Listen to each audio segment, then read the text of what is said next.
Fala galera, beleza? Meu nome é Daniel, canal YouTube de anime, e vou falar de Listeners, mais um anime que pediram na comunidade do canal, então estou atendendo aos pedidos. Antes de mais nada, deixe seu like, se inscreve no canal, aperta o sininho para receber novas notificações e vamos lá para a primeira impressão de Listeners. Lembrando que primeiras impressões aqui é sempre da mesma maneira. Primeiro eu falo o contexto do anime, as pessoas que estão envolvidas na produção do anime e depois a gente faz as primeiras impressões. Eu assisto, a gente faz as primeiras impressões, tá bom? Listeners é um anime original criado pelo roteirista Dai Sato em conjunto com empresas como a Slow Curve, que é a responsável por publicidade de animes como, por exemplo, Haikyuu, e a First Place, que é uma gravadora de Tóquio responsável pelas músicas de vários animes como Angel Beats, Mekaku City Actors, Charlotte, entre outros. O Dai Sato eu vou falar daqui a pouco. Primeiro eu vou falar da sinopse. Em um mundo em que toda a ideia de música desaparece, um jovem adolescente Echo-Rek se depara com Miu,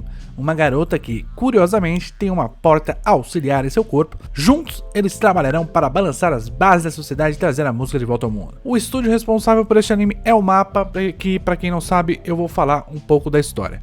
Esse estúdio foi fundado por um ex-fundador da Madhouse, que é o Masao Maruyama, e ele levou muita gente pro MAPPA que estava insatisfeita com a Madhouse, principalmente com a falta de liberdade e evolução de carreira na Madhouse, aí na época de 2012, que foi na época que o estúdio MAPPA foi criado. O MAPPA é o mesmo estúdio dos recentes Dororo, Dorohedoro, Sarazanmai, Kakegurui, Banana Fish, Zombieland Saga, Granblue Fantasy 2, enfim, acho que as obras recentes falam muito de quem é o estúdio, né? É um estúdio bem grande, comercialmente sustentável. Eu espero então um anime bem animado, com umas cagadinhas lá no meio do anime e voltando a ser algo muito bem animado pro final. A direção é do Hiroaki Ando, que é um diretor muito focado em direção de animes com CGI, foi o diretor de Ajin, foi assistente de direção em Knights of Sidonia e diretor de CG em outros animes, como o filme Steam Boy. Tem pouca experiência com direção propriamente dita, mas o trabalho dele em Ajin foi muito elogiado e agora ele está em outro anime para dirigir. Ele está trabalhando neste anime desde o início, isso é por volta de 2016, quando o projeto começou no papel. A presença dele foi pedida, inclusive, pelo roteirista, o Dai Sato, que trabalhou com ele no OVA Norageki de 2011, e esse diretor ele tá exclusivo para este anime desde 2016, como eu falei, quando ele finalizou Ajin. O roteirista e a pessoa mais importante de toda essa história, porque ele é o criador da história, é o Dai Sato. Ele é roteirista e músico, bem renomado, trabalhou ainda muito jovem, por exemplo, na assistência à criação do design para Cowboy Bebop. Ele é o roteirista de vários animes importantes como Ergo Proxy e Eureka 7, e participou na assistência a roteiros de animes como Wolf's Rain, Samurai Champloo, Freedom, Terra-E e Space Dandy. Como músico, ele é o escritor, né, de várias músicas de Dragon Ball Z, tanto da série de TV quanto dos filmes, e ele tem aí mais de 40 músicas da série como um todo, tendo suas letras criadas por ele. Ele tem bastante renome por causa disso. Pensando em tudo isso, ainda é o primeiro trabalho original dele, portanto a gente vai ver como ele consegue criar ou não algo interessante e que junte essas duas experiências dele, né, porque é o que dá a entender sobre Listeners. Equipe que ele pediu, ele tem. E o estúdio é grande o bastante para ter uma ótima produção. Vai depender muito dele e da direção do amigo dele, que é o Hiroaki. E mesmo assim, tem sempre aquele risco de dar merda, porque, assim, embora não falta pessoas competentes, é um projeto original de dois potenciais profissionais, né? O diretor de Ajin e o roteirista de Ergo Proxy, escritor das músicas de Dragon Ball Z. Então agora eu vou assistir o anime e eu já volto. Beleza? Voltei! Bom, gente, eu gostei de várias coisas desse anime. É muito bom mesmo, assim, é um dos animes que eu mais gostei até agora, tá no meu top 3. Eu gostei de como ele trabalha a linguagem literal e subjetiva. Eu gostei dessa ideia que o Echo é um catador de lixo que acaba construindo um amplificador. Esse amplificador pode virar um mecha. E se tiver um player, que é quase uma fusão de instrumento e artista, que nesse caso é Mu, aí vira uma coisa absurda. Eu gostei muito do conceito do anime de uma maneira geral, que foi apresentado logo no início do episódio. E eu gostei muito da história. Então assim, o Echo, por exemplo, ele constrói isso porque ele idolatra o poder da música e dos players que salvam o mundo dos Earlers. São monstros que acabam com a sociedade. Os Earlers são, na tradução literal, Earlers significa sem ouvido, sem orelha. E assim, isso é meio que uma mensagem direta de que sem música a sociedade vira um grande catado sem graça, ultrapassado e sem chance de evolução. E se apega a monumentos do passado para ter algum tipo de apego, mas que é ilusório e facilmente destruído quando em contato com o verdadeiro poder da arte e da música. Mas eu já vou entrar em mais detalhes sobre isso. Pelo que entendi, também tem uma discussão sobre o poder da música de destruir e não só o de proteger, dos Healers no caso, né? Talvez a música possa destruir os Healers de fato, mas também possa atraí-los, ou seja, se for isso mesmo que deu a entender, a gente tem uma discussão sobre o poder da música como arte, mas também como algo apenas para massa, onde as pessoas não ouvem de fato as músicas, mas apenas seguem o que é popular e aceitável e assim, portanto, são manipuladas pela indústria musical. Então isso pode sim ser uma discussão muito interessante sobre música e popularidade e controle industrial, mas ainda não fala diretamente disso, só dá a entender. Então vamos ver como é que vão ser os próximos episódios. Tem alguns momentos que eu quero falar, tem um momento bom onde o Echo Hack, que é o protagonista, ele diz pra Mu que ele só fez uma cópia do amplificador, que não era algo original, que ele só usou peças que ele encontrou e fez o dele, mas isso é uma boa maneira, né? Uma boa metáfora de exemplificar como funciona a música e a criação de música, porque você pega de fato referências de outros lugares,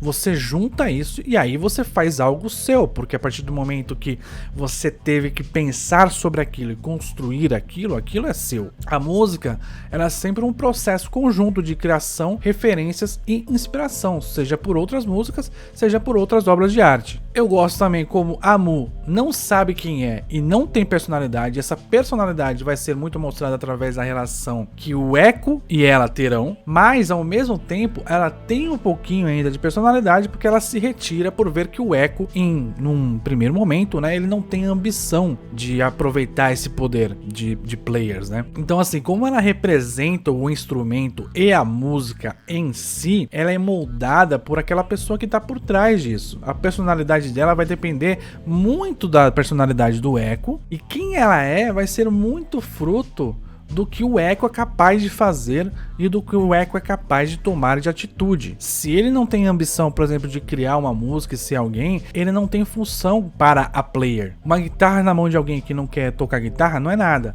Uma música na voz de uma pessoa que não quer cantar não é nada. Precisa de motivação, precisa de interesse, precisa de ambição. A Miu, ela vai descobrir sua personalidade, quem ela quando a relação dela com o Echo torná-los um só, torná-los dois seres que estão juntos dentro de um objetivo, né?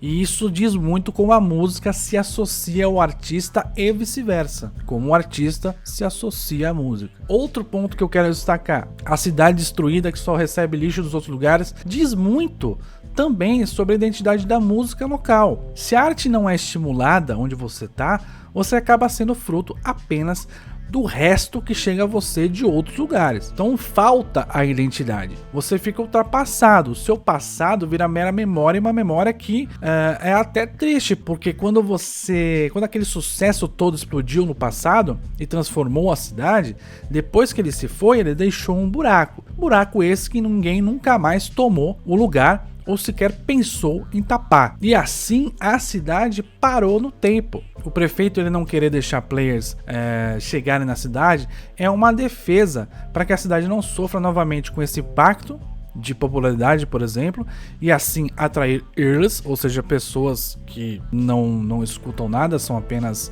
frutos de massa, manipulação de massa, pelo menos é o que dá a entender. Mas ao mesmo tempo que ele faz isso, ele não dá a oportunidade para a cidade ter a sua identidade e se reerguer. Ela vai continuar recebendo lixo dos outros lugares, parada no tempo. O medo de perder aí, no caso dele, é muito maior do que o medo de vencer, se recuperar e se reconstruir. Então, graças a esse medo, é melhor ele não ter um novo player. É melhor ele não reconstruir, é melhor ele viver no buraco e do lixo que os outros lugares colocam para ele. Então é uma grande discussão sobre música, sobre estímulo à música, estímulo a você ter uma identidade musical que não seja apenas algo para massas, que não seja apenas algo para pessoas que não têm ouvidos, que não querem ouvir. Saindo um pouco de tudo isso, pensando num contexto geral, é engraçado como esse anime ele parece como se fosse uma mistura de Cowboy Bebop, no sentido de influências musicais e ambientação do planeta, por exemplo, né? O Planeta Terra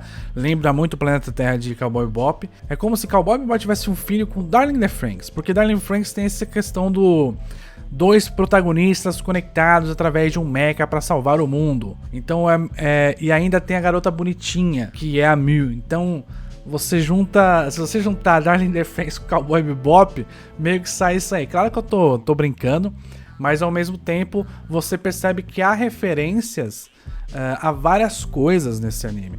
O diretor de Ajin, ele conseguiu colocar uma coisinha de Ajin ali naqueles monstros pretos. O cara que teve uma parte assim muito grande na concepção do design total de Cowboy Bebop, ele colocou isso no visual da cidade. E existe também o ponto, digamos, atual de você pegar uma identidade visual mais atual, porque querendo ou não, a Miu, ela é um design mais visual atual, ao contrário do nosso querido protagonista Sakuragi, que ele não tem um visual mais atual, ele tem um visual mais antigo, lembra mais personagens de animes antigos.